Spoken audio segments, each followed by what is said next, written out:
Sayyid Mohammad Arshad, newborn and child specialist. Today we have a patient. आज हमारे पास हैं जिनको एलर्जी की बहुत ज़्यादा प्रॉब्लम थी और इनको पिछले 1 साल से खांसी की प्रॉब्लम थी, जिनको बराबर खांसी आ रही थी और बहुत लंबे समय से खांसी आती थी। बहुत परेशान थे खांसी से। आज वो फॉलोअप में आए हुए हैं मेरे पास, और क्योंकि ये सीज़न चल रहा है, जो भी एलर्जिक के केसेस होते हैं इस वक्त पीक हो जाते हैं, तो उसी पे आइए माँ बाप से ही बात करते हैं डायरेक्ट अपन हम लोग। नमस्कार, हम बीरसिंहपुर से हैं। बच्चे को लगातार 8 महीने से खांसियां आ रही हैं और नाइट में ज़्यादातर ये सो नहीं पाते हैं। इसलिए हम 8 महीने बाद सतना से बोर होकर रीवा डॉक्टर साहब से मिलने आए।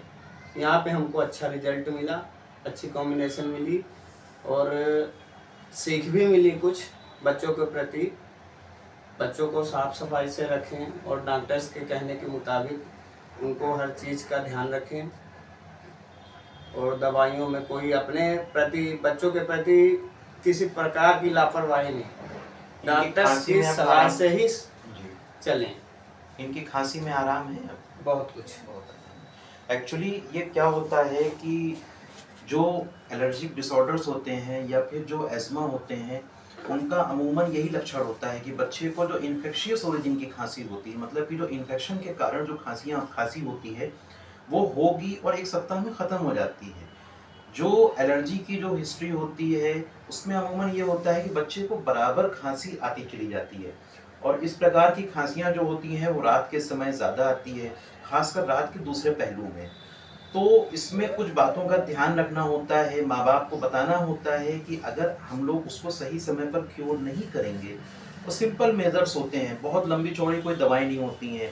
Currently the child is on single medication, सिर्फ एक दवा चल रही है इनकी, सिर्फ एक दवा, कोई भी दवा नहीं चल रही है इनकी, केवल एक दवा चल रही है और सामने आपके बैठे हुए हैं।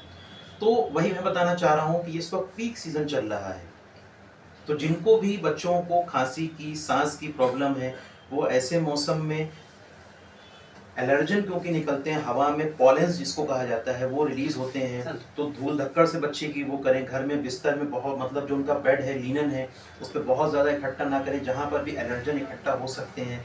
दीवारों का, पर्दों का, घर में जानवर नहीं पालने हैं, और इस तरह के कुछ और प्रिकॉशंस होते हैं जो एस्मा में और एलर्जिक डिसऑर्डर में फॉलो करे जाते हैं, तो उसका ध्यान रखें। और ऐसे बच्चे बहुत अच्छी ग्रोथ रखते हैं अगर उनकी बीमारी कंट्रोल में रहती है। Thank you. अगर कोई भी आप लोगों को क्वेरी है, you people are most welcome to us. Thank you.